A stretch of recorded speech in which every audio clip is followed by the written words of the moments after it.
Now, if I can actually summarize the financial rewards for motivating employees within a company, they can go under these particular criteria, which are, as we call them, performance-related pay, PRP, commission, bonus, wages based on piece rate, time rate, profit sharing, and share ownership, and also salaries, which is the basic payment calculated normally annually and paid monthly. Okay. Now, moving ahead to answer question number 2, which is mentioning 2 methods of non-financial rewards or motivators. Understanding motivators that comes with non-financial, they are in addition to financial rewards. Firms may give non-financial rewards, and non-financial rewards vary. They differ according to the level of the job. Factory workers may get discounts on the firm's product, but but they would not all have a company car, whereas a senior manager may have several non-financial rewards, such as a house, a car, and an expense account. These are sometimes called let's say, the perks or fringe benefits of a job. Non-financial rewards may include the following. It could be a company car, discounts on a firm's products, health care paid for, which is insurance, children's education fees paid, free accommodation, share options where the company offers you shares to buy, generous expense account, and pension paid for by the business, free trips abroad, and holidays. Okay, so fringe benefits are non-financial rewards given to employees, and this is the first part or the first type of non-financial rewards or motivators for employees. Now, this is a sort of an activity that you have similar to it in your book. You have to choose a specific fringe benefit for each of the occupations here. So, a car production worker, he works on a production line, hotel receptionist, and teacher, shop assistant, managing director, taxi driver. Okay, try to answer them by yourself. If you were able to choose the correct fringe benefit from each of them, that means you do understand the financial rewards and non-financial rewards, because they sometimes based on that. For the job satisfaction, which is another way of obtaining the maximum level of motivation for employees, it's actually the enjoyment derived from feeling that you have done a good job. Okay, the enjoyment derived from feeling that you have done a good job. So there are other ways that people can be motivated. Specifically to be more committed to the job and work more effectively. This is why it's so important for a business to have the employees motivated. They need to get enjoyment from doing their job. However, there are some factors that will make employees unhappy, and these must be satisfied before the employees can be motivated in a positive way. That means, as we explained before, it's not all about money. Sometimes it's about the position, the status, the feelings, the teamwork, and everything. For example, if the management of a business is not good and the employees are treated badly, giving them fringe benefits will probably not motivate them. Okay, because at first you have to work with the first problem, which is satisfying them with the treatment that you give. If their rates of pay are perceived by the employees as very low relative to those of other similar workers, this will be a source of dissatisfaction to the employees. If these sources of dissatisfaction have been avoided, for example, if reasonable wage rates are paid and employees are treated fairly at work, then other sources of job satisfaction can motivate employees. Okay. Employees have different ideas about what makes their job satisfying. It could be include the payment or the amount of money paid on an employee. That means they pay on your behalf. You don't have to pay things. Opportunities for promotion, you get promoted. Working conditions, safety, fringe benefits as we described above.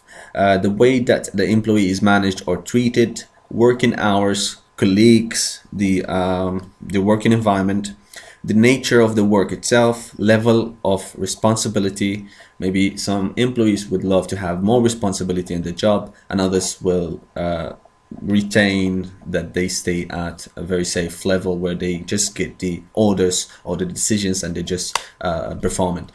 The sense of achievement derived from the job, recognition for good work, and chance for training. Training is really one of the things that motivate employees normally, because they feel that you care for them as well. Status of the job, what's your level, what's your position and stuff. Individual employees will have different ideas about which of these is the most important. So going back to the theories, you might understand what is the most important among these, let's say, satisfying opportunities for the job. Now, aside from fringe benefits, we go forward to have more non-financial rewards according to Maslow and Herzberg theories. They say that the important aspects of job are that they should give recognition. First is recognition, responsibility, and satisfaction to the people doing them and allow the employee to gain a sense of achievement from the work itself. Some jobs may seem dull and boring, okay? But with a little thought and creativity, they can be made more interesting and consequently increase motivation. There are several ways in which a business can increase the job satisfaction for its employees. These could be contextualized into three different types or four different types. We call them job rotation, job enlargement, and we have job enrichment. So now moving ahead to understand what is a job rotation. Normally a job rotation involves workers swapping round and doing each specific task for only a limited time and then changing round again. If I can give an example of job rotation, it could be as you look here. For example, for 1 hour, a worker on a production line can do the putting products into boxes, okay? Another will be doing labeling, but only for 1 hour. Then they can swap. So this employee will go for putting products into boxes and the other will go for labeling. In this way, this job will not be very boring and dull because of the repetitive process of doing the same thing over and over again. This increases the variety in the work itself and also makes it easier for the managers to move workers around the factory. That means this employee now knows how to do labeling and this employee knows how to do to put products into boxes and so on. So there's no lack of employees or lack of, let's say, productivity when someone gets sick or go absent. Another thing is around the fact that people are like the job. However, it does not make the tasks themselves more interesting, by the way, because they do something they're familiar with. Moving forward to second type of non-financial rewards when it comes to job satisfaction is called job enlargement. Job enlargement normally is where extra tasks of a similar level of work are added to a worker's job description. That means the extra tasks should not add extra work or increase responsibility to the employee, but they should give greater variety to the work and therefore increase job satisfaction. For example, if we look at the picture here, the shop worker employed to stock shelves, okay? He put the products into the shelves. Now also he arranged stock on shelves. Then put the price labels on the products and then stack shelves, check stock levels, fetches and stock. So different, let's say, tasks within the same or the similar level of work. Now let's move to job enrichment, which is involving looking at jobs and adding tasks that require more skill and or responsibility. For job enrichments, additional training may be necessary to enable the employee to take on extra tasks. For example, employees may be given responsibility for a whole area of work. If managers can design jobs so that they provide scope of fulfilling higher human needs, workers will often become more committed because they get more satisfaction from their jobs. Again, raising productivity, the reason behind motivating our employees, okay? An example, receptionist employed to greet customers also, but now she does another extra job, which is word process letters. But we know that she's really skilled in that first, okay? Or we give her training to do that.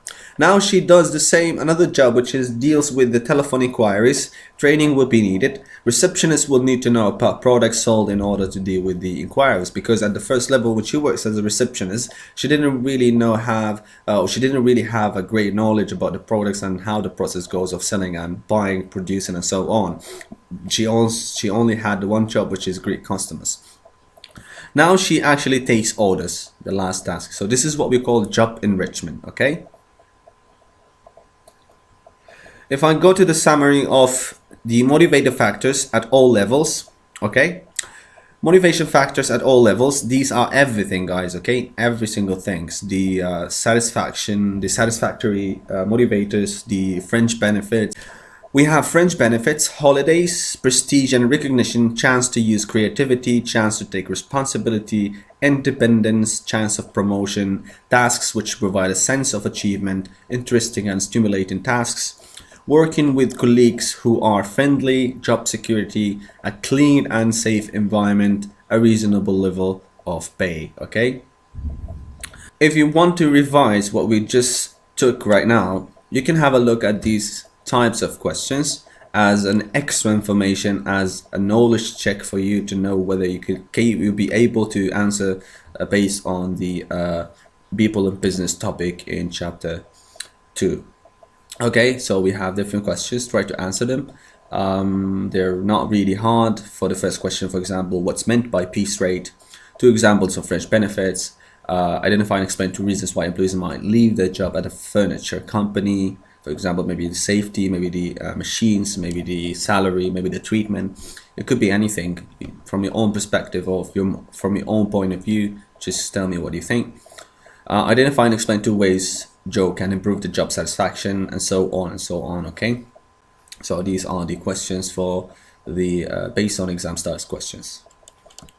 Alright guys, that was pretty much everything for the chapter 2, topic number 1 in chapter 2, people in business. The topic was about motivated workers. Just go through the video again and go through your book, pages from 78 until 94, and try to answer the key knowledge check as I tried to answer them for you in the video, page 94 and 85. They're coming in the exam. All the best of luck, focus and stay safe. Thank you.